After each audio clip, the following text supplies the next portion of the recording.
thoughts are overrated. While thoughts are fundamental to the human experience, exploring the idea that they might be overrated can lead to fascinating philosophical and practical insights. Here is an extensive exploration of why someone might consider thoughts, particularly incessant or habitual thinking, to be overrated. The overrated nature of thoughts, the idea that thinking is overrated, often stems from the observation that excessive mental activity can be detrimental to well-being, action, and genuine connection with the present moment.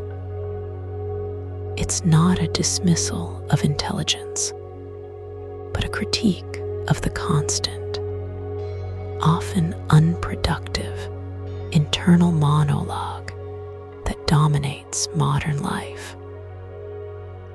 1. The burden of overthinking and analysis paralysis. One of the strongest arguments against the over-reliance on thought is the phenomenon of overthinking. Analysis paralysis. When faced with a decision, the mind can generate an infinite number of scenarios, pros and cons. This excessive analysis doesn't lead to a better decision. It often leads to stagnation and inaction. The perfect choice becomes the enemy of the good choice, worry and anxiety.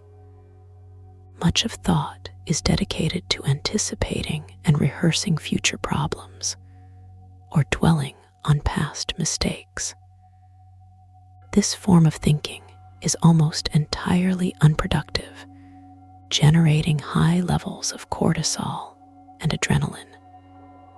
The thoughts themselves become the primary source of suffering, rather than the external circumstances.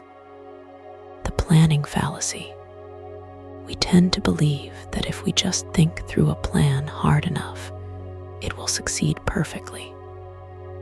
In reality, life is chaotic. Often, doing or experimenting provides far more valuable data than internal simulation. 2. The hindrance to presence and experience thinking inherently involves moving away from the now. Lack of presence. The mind is almost always in the past, memory, rumination, or the future. Planning, worrying.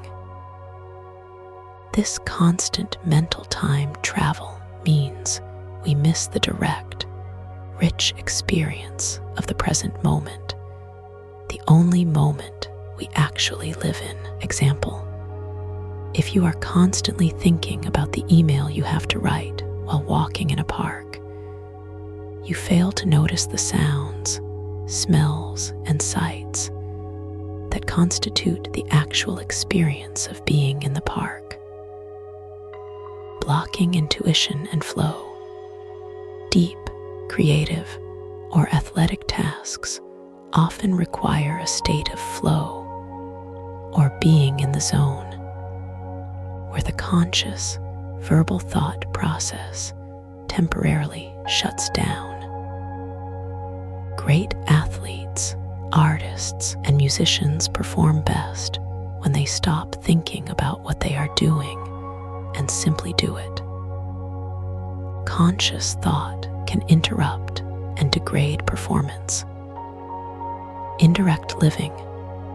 Thinking acts as a filter or a buffer between us and reality. We don't experience the world directly. We experience our thoughts about the world. This secondary, indirect experience is fundamentally less vivid and real than a direct, unmediated sensory engagement. 3. The illusion of control and identity thought. is central to our sense of self. But that self is often an artificial construct. The narrator self, a significant portion of our thoughts, is dedicated to building and maintaining a coherent story about who we are. This narrator self is constantly editing the past and projecting a desirable future self. This fabricated identity can become a prison, limiting potential by defining what we can and cannot do. Ego reinforcement. Thoughts are often tools for the ego to feel important, superior, or wronged. Judging others, finding fault, or mentally rehearsing arguments are all forms of thought that serve to bolster a separate, fragile identity, isolating us from others. False sense of control. By thinking about a problem, we get a subjective feeling of doing something about it, even if the thought process is completely circular or ineffective. This illusion of control can prevent us from taking necessary, practical steps. 4. The value of non-thought states if thoughts are overrated, what is rated higher? Embodied sensation. Paying attention to the body, kinesthetic awareness, feelings, temperature, roots us in the present.